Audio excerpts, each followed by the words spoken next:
Kalau kita ngomongin Asia, apa sih yang pertama kali kepikiran? Mungkin ramen, K-pop, atau Candi Borobudur. Ya, itu semua benar. Tapi Asia itu jauh lebih dari itu. Bayangin deh, sebuah benua yang bukan cuma sekedar tempat, tapi panggung bagi berbagai rekor dunia. Nah, inilah Asia. Sebuah kisah tentang hal-hal yang ekstrim, yang superlatif. Yuk kita bedah bareng-bareng. Oke, kita mulai dengan angka yang wow, gede banget, 60%. Itu adalah persentase populasi dunia yang menyebut Asia sebagai rumah mereka. Coba bayangin, artinya kalau kita ketemu 5 orang secara acak di belahan dunia manapun, kemungkinan besar 3 di antaranya adalah orang Asia. Ini bukan cuma statistik, ini skala manusia yang benar-benar luar biasa. Dan yang bikin ini makin gila, semua populasi raksasa itu tinggal di lahan yang luasnya cuma 30% dari total daratan dunia.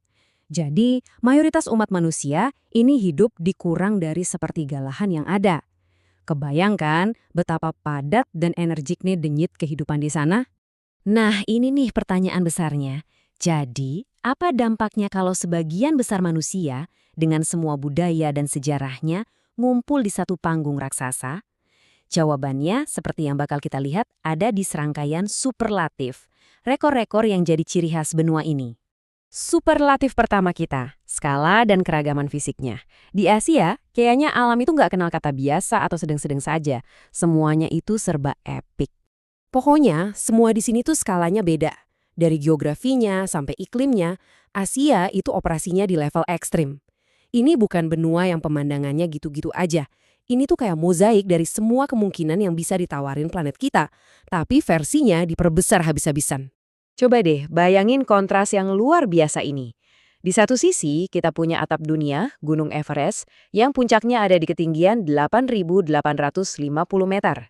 Di sisi lain kita punya gurun-gurun paling luas di dunia, kayak Gurun Gobi dan Gurun Arab. Titik tertinggi ketemu sama dataran terendah, semuanya ada dalam satu benua. Dan keragaman ini nggak berhenti di situ. Iklimnya juga sama gilanya. Kamu bisa ngerasain dingin bekunya tundra Arktik di Siberia. Terus, geser sedikit ke selatan, langsung disambut sama lembabnya hutan hujan tropis di Asia Tenggara. Di tengah-tengahnya ada padang rumput stepa yang luas banget di Asia Tengah dan iklim pegunungan yang keras di Himalaya. Ini tuh serasa kayak pindah-pindah planet tanpa harus ninggalin Asia. Oke, kita geser ke superlatif kedua, dan ini mungkin yang paling nampol dampaknya. Skala manusianya yang luar biasa.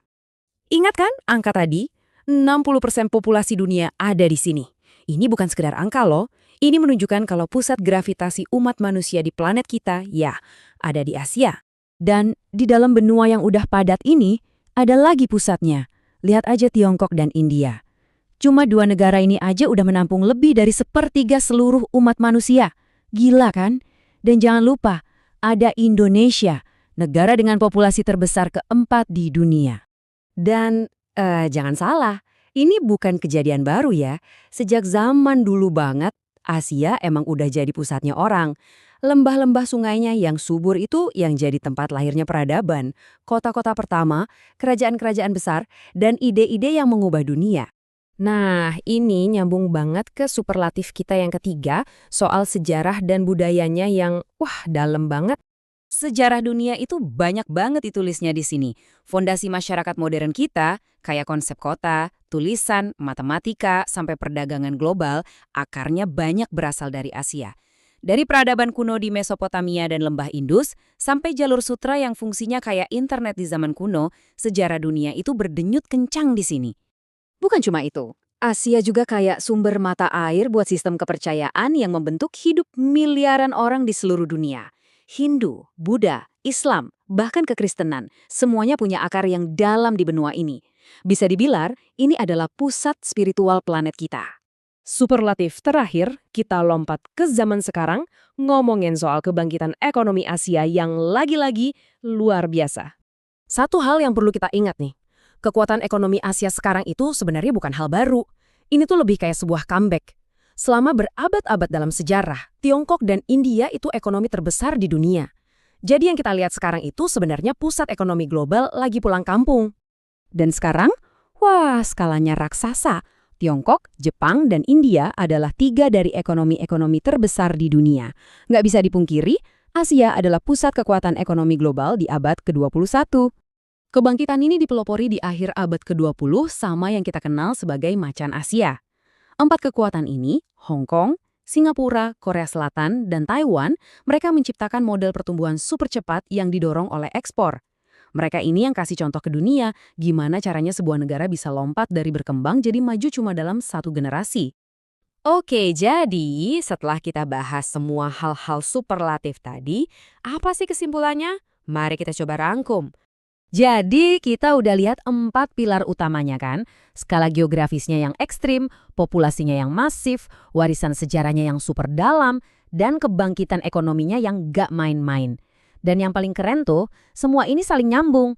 Geografinya ngebentuk sejarah, sejarahnya ngebentuk manusianya, dan sekarang manusianya yang jadi motor penggerak ekonominya. Nah, ini ninggalin kita sama satu pertanyaan besar. Asia itu benua yang didefinisikan oleh hal-hal superlatif, yang terbesar, terpadat, tertinggi, tertua. Pertanyaannya sekarang, dengan semua skala dan energi yang luar biasa ini, rekor dunia apalagi ya yang bakal dipecahin sama Asia selanjutnya?